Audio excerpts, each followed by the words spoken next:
الاحتشام معزز و مکرم سامعین، خواتین و حضرات، السلام علیکم ورحمۃ اللہ وبرکاتہ۔ کتاب رحمت قرآن مجید سے جو کلمات سورہ بنی اسرائیل سے آپ کے سامنے رکھے ہیں، ان پر کچھ وقت کے لیے آپ کی توجہ چاہوں گا۔ اللہ تعالی میری زبان پر کلمۃ الحق جاری فرمائے۔ ارشاد کیا، وَقَضَىٰ رَبُّكَ أَلَّا تَعْبُدُوا إِلَّا إِيَّاهُ، تیرے رب نے یہ فیصلہ کر دیا ہے کہ اس کے علاوہ کسی اور کی پرستش نہیں ہوگی، کسی اور کی پوجا نہیں ہوگی۔ عبادتوں کا مستحق وہی ہے، سجدہ ریزیاں اسی کے حضور پیش کی جائیں گی، بندگی کا سر اسی کی چوکھٹ پہ رکھا جائے گا۔ کسی اور کو چاہے وہ کتنا ہی معتبر اور معزز کیوں نہ ہو، یہ حق نہیں پہنچتا کہ اسے سجدہ کیا جائے۔ سجدہ صرف اللہ ہی کے لیے ہے، اور وہی سجدوں اور عبادتوں کا مستحق ہے۔ اللہ کے محبوب علیہ السلام کی خدمت میں ایک صحابی حاضر ہوا اور عرض کی کہ میرا اونٹ دیوانہ ہو گیا۔ جب اونٹ دیوانہ ہو جائے تو بڑا خطرناک ہو جاتا ہے اور سخت نقصان پہنچاتا ہے۔ تو اونٹ دیوانہ ہو گیا تو وہ حضور کے پاس دوڑا ہوا آیا۔ صحابہ اپنے سارے دکھوں کا مداوع حضور کو جانتے تھے صلی اللہ علیہ وآلہ وسلم۔ عمومی طور پہ ایسا نہیں ہوتا۔ میرے پاس اس بستی سے کبھی کوئی شخص اس لیے نہیں آیا کہ میرے بیل کو یہ مسئلہ ہو گیا، اسے پتہ ہے کہ یہ دینی مسائل بتائے گا، یا کسی فیکٹری والے نے اپنی مشینری کی خرابی اور فنی نقص کو آ کے میرے سامنے بیان نہیں کیا کہ اس کا حل بتائیے، اسے پتہ ہے کہ یہ حل نہیں جانتا۔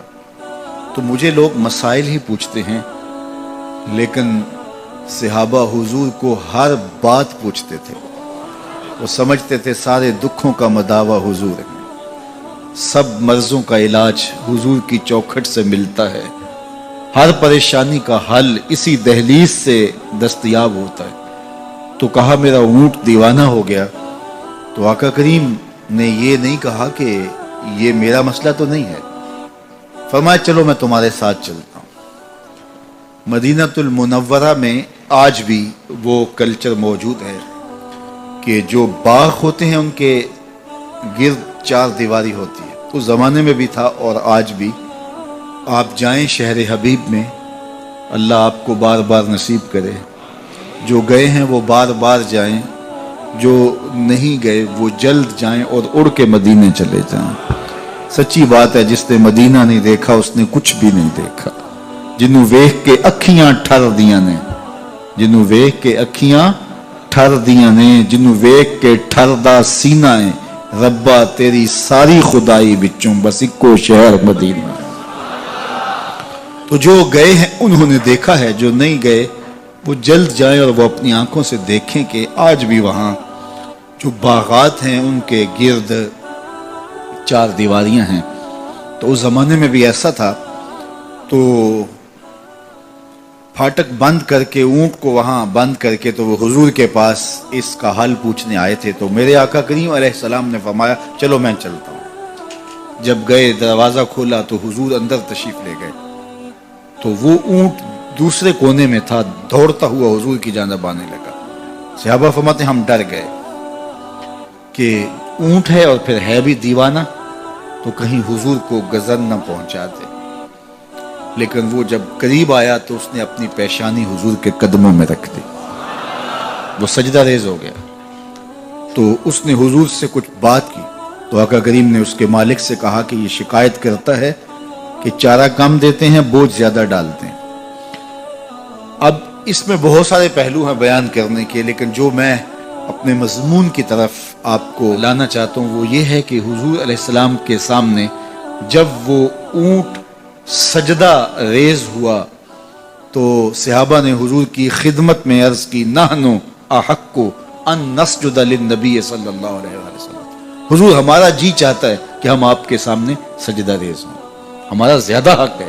ایک اونٹ ہو کے بے زبان ہو کے وہ بھی سجدے کر رہا ہے تو ہم تو پھر آپ کے غلام ہیں۔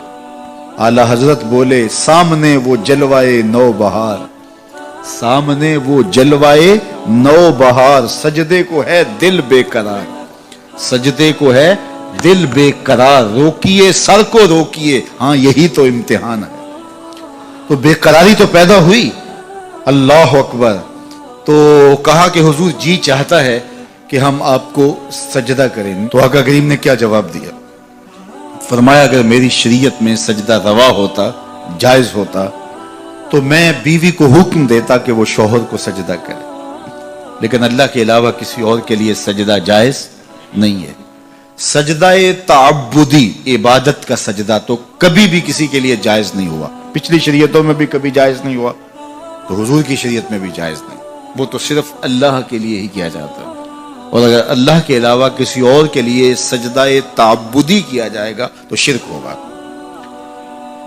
یہاں سجدہ تعظیمی کی بات ہے، وہ پچھلی شریعتوں میں جائز رہا، ان کا تحیّت تھا، جس طرح حضرت آدم علیہ السلام کے لیے فرشتوں کا سجدہ ریز ہونا، یہ سجدہ عبادت نہیں تھا، یہ سجدہ تحیّت تھا، تعظیمی سجدہ۔ تعظیم کے مختلف روپ ہوتے ہیں نا، یہ برٹش قانون ہے کہ سیلوٹ کرتے ہیں، یہ تعظیم ہے، تکریم ہے۔ ہمارے سندھ کے علاقے میں چلے جائیں تو وہ ہاتھ جوڑ کے سائیں کہہ کے محبت کا، عزت کا اظہار کرتے ہیں۔ ہمارے یہاں چلے جائیں سرائکی بیلٹ میں تو وہاں وہ پاؤں پہ ہاتھ رکھتے ہیں۔ تو مختلف ذرائع ہیں تعظیم کے، کہیں سیلوٹ کیا جاتا ہے، کہیں ہاتھ جوڑ کر کے، کہیں ٹخنوں پہ ہاتھ رکھ کے، کہیں جو ہے وہ عزت کے لیے اور ذرائع ہیں۔ تو تحیّت کا سجدہ تھا کسی زمانے میں، حضرت سیدنا یوسف علیہ السلام کے لیے 11 بھائی اور ماں باپ نے سجدہ کیا، جو انہوں نے خواب دیکھا تھا اس کی تکمیل ہوئی، اور پھر کہا یا ابات ھذا تعویل رؤیا من قبل، میرے باپ یہ ہے میرے خواب کی تعبیر جو میں نے بہت پہلے دیکھا تھا۔ تو وہ تعظیمی سجدہ تھا، وہ تکریم تھی، وہ سیلوٹ تھا، اور مختلف زمانوں کے اندر ایسا ہوتا تھا۔ لیکن حضور کی شریعت میں تکریم کا یہ انداز ختم کر دیا گیا اور کہا اگر تکریم، عزت، تحیّت سجدے کی صورت کے اندر جائز ہوتا میری شریعت میں تو میں بیوی کو حکم دیتا کہ وہ شوہر کو سجدہ ریزی کرے۔ تو یہ کسی کے لیے بھی جائز نہیں، حتیٰ کہ اللہ کے رسول کے لیے بھی جائز نہیں ہے۔ تحیّت کا سجدہ ماضی میں جائز تھا، لیکن اس شریعت میں سجدہ بھی جائز نہیں ہے، تحیّت کا سجدہ بھی جائز نہیں ہے، تعبد کا سجدہ تو کبھی بھی جائز نہیں رہا۔ تو اللہ کے علاوہ کسی اور کے آگے سجدہ ریزی جائز نہیں ہے، یہ بات اچھی طرح سے ذہن نشین کر لیجئے گا کہ اللہ کے علاوہ کسی اور کے لیے اگر کوئی سجدہ تعبدی کرتا ہے عبادت کی نیت سے، کافر ہوگا، مشرک ہوگا، دائرہ اسلام سے خارج ہوگا۔ لیکن اگر کوئی تعظیماً کسی کے آگے سجدہ کرتا ہے تو ہمارے علماء نے لکھا ہے من وجہ شرک ہے، چونکہ حرام ہے، کفر نہیں ہے تو وہ کافر نہیں ہوگا، لیکن من وجہ شرک اس لیے ہے کہ کوئی تیسرا دیکھنے والا شخص یہ کہہ سکتا ہے کہ یہ سجدہ کر رہا ہے، وہ سجدہ تعبدی کر رہا ہے، تو من وجہ شرک ہے، من کل الوجوہ شرک نہیں ہے۔ لیکن جو عبادت کی نیت سے سجدہ کیا جائے وہ من کل الوجوہ شرک ہے، اور تعظیم کے لیے سجدہ حرام ہے، حرام ہے، حرام ہے، سخت حرام ہے، لیکن وہ من وجہ شرک ہے، من کل الوجوہ شرک نہیں ہے۔ کیونکہ اگر من کل الوجوہ اس کو شرک قرار دے دے تو پھر حضرت یعقوب سے شرک کا کیسے ان کی طرف نسبت کی جا سکتی ہے، فرشتے کیسے شرک کر سکتے ہیں، یہ بات اچھی طرح سے ذہن نشین ہونی چاہیے۔ وَقَضَىٰ رَبُّكَ أَلَّا تَعْبُدُوا إِلَّا إِيَّاهُ، تمہارے رب نے یہ طے کر دیا ہے، یہ فیصلہ ہے کہ اس کے علاوہ کسی کے لیے سجدہ ریزیاں نہیں ہوں گی، عبادت کا استحقاق اسی کو ہے، وہی مسجود ہے، وہی معبود ہے، اور وہی بندوں کا مقصود ہے۔ ایک تو یہ بات طے ہے۔ دوسری بات اس آیت کریمہ میں جو بیان فرمائی گئی وہ یہ وَبِالْوَالِدَيْنِ إِحْسَانًا، والدین کے ساتھ حسن سلوک کرنا ہوگا۔ امام فخر الدین رازی علیہ رحمہ نے اسی آیت کریمہ پر گفتگو کی اور دوسری آیت کریمہ انشکر لی ولوالدیک اس پر کہ یہ کیا ارشاد فرمایا کہ اللہ کے علاوہ کسی اور کے لیے عبادت نہیں ہے، اللہ کے علاوہ اور کسی اور کو پوجو گے نہیں، اور متصل والدین کے ساتھ اس نے سلوک کی تلقین کی گئی۔ تو فرماتے ہیں متصل ماں باپ کے ساتھ اس نے سلوک کی تلقین اللہ کی عبادت کا ذکر کرنے کے بعد کیوں ہے؟ تو فرمایا کہ انسان کے وجود کا سبب حقیقی ذات باری تعالی ہے، اور انسان کے وجود کا سبب مجازی والدین ہے۔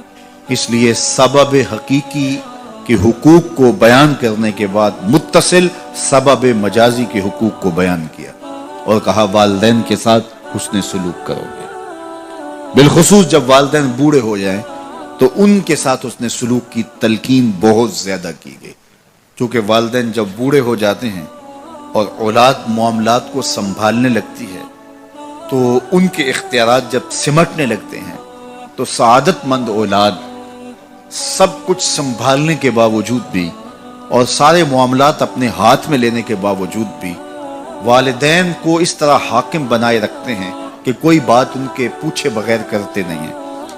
لیکن جو اولادیں والدین کی حساسیت کو نہیں جانتی یا وہ ان کے حقوق کو نہیں پہچانتی تو وہ والدین کو اگنور کرنا شروع کر دیتی، اور والدین یوں سمجھتے ہیں کہ اب تو ہم عضو معطل ہو گئے، کسی کام کے نہیں رہے، ہماری اولاد ہم سے پوچھتی بھی نہیں، حالانکہ پوچھ لینے سے کوئی حرج نہیں تھا۔ ماں باپ ہی ایک ایسا وجود ہیں جو یہ چاہتے ہیں کہ میری اولاد میرے سے آگے نکلے اور اپنی اولاد کو اپنے سے آگے دیکھنا چاہتے ہیں۔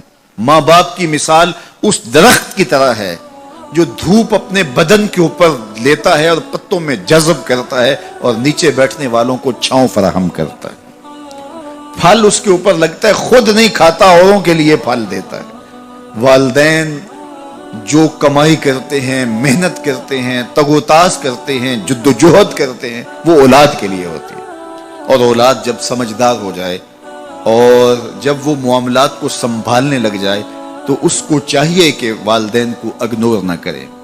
اللہ کے محبوب کی خدمت میں ایک شخص حاضر ہوا اور اس نے کہا کہ حضور میرا بیٹا مجھے اپنی چیزوں کو ہاتھ نہیں لگانے دیتا۔ تو آقا کریم نے اسے بلایا، کہا کہ تمہارا باپ کیا کہہ رہا ہے؟ اس نے عرض کی حضور یہ چیزیں خراب کر دیتا ہے، بڑھاپا ہو گیا تو چیزیں خراب کر دیتا ہے۔ تو حضور کی چشمان اقدس میں آنسو آ گئے، فرمایا ایک وقت تھا کہ اس کی چیزیں تو خراب کرتا تھا اور اس نے کبھی نہیں روکا تھا۔ تو حضور نے ایک تاریخ ساز جملہ ارشاد فرمایا، انتا و مالو کا لے ابی کا، تو بھی اور تیرا مال بھی تیرے باپ کا ہے، وہ جو چاہے کرے تو اس کو روک نہیں سکتا۔ لیکن اولادیں جب سمجھدار ہونے لگے تو وہ والدین کو دقیانوس سمجھتی، وہ والدین کو اولڈ فیشن سمجھ لیتی، وہ سمجھتی ہیں کہ یہ تو جدید دور کے تقاضوں کو جانتی نہیں، حالانکہ والدین نے چکی کی طرح زمانے کو پیسا ہوتا ہے اور حالات کے جبر کو سہا ہوتا ہے اور تجربات کی چکی میں خود پسے ہوتے ہیں اور انہیں پتا ہوتا ہے کہ جو ہے وہ کیسے زندگی گزارنی ہے۔ ان کے تجربات اگرچہ وہ جدید دنیا کی اصطلاحات سے واقف نہ ہوں اور جدید زبانوں اور لہجوں سے آگاہ نہ ہوں، جدید فیشن انہیں نہ آتے ہوں، لیکن حالات کو کیسے گزارنا ہے یہ انہوں نے اپنے تجربات سے سیکھا ہوا ہوتا ہے، اور اولاد اگر ان کی اتباع کرتی ہے تو وہ سرخرو ہوتی ہے۔ لیکن چونکہ گرم خون جب آتا ہے تو پھر وہ چاہتا یہ ہے کہ میں زیادہ سمجھدار ہوں، تو والدین کو وہ اگنور کرنے لگ جاتے ہیں، اور والدین جب اپنے اختیارات سمٹتے محسوس کرتے ہیں اور اولادوں کے اختیارات بڑھتے ہوئے محسوس کرتے ہیں تو ایک طرح سے وہ اندر سے ٹوٹنا شروع ہو جاتے ہیں، اور یہ ان کے لیے اذیت کا سامان ہے۔ تو اس لیے میرے رب نے انسانی نفسیات اور انسانی کمزوریوں کو مد نظر رکھتے ہوئے کتنی خوبصورت جو ہے وہ تاکید فرمائی، وَبِالْوَالِدَيْنِ إِحْسَانًا، ان کے ساتھ تم نے حسن سلوک کرنا ہے، تمہارے رویے خوبصورت ہوں، بلکہ فرمایا تم نے ان کے سامنے اف بھی نہیں کہنا۔ کلمہ تعفیف کیا ہے؟ اف بھی نہیں کہنا۔ تو کہتے ہیں کہ آپ کے ہاتھ پر، بدن پر، لباس پر، کسی جگہ پر کوئی گرد، کوئی ریزہ پڑا ہوا ہو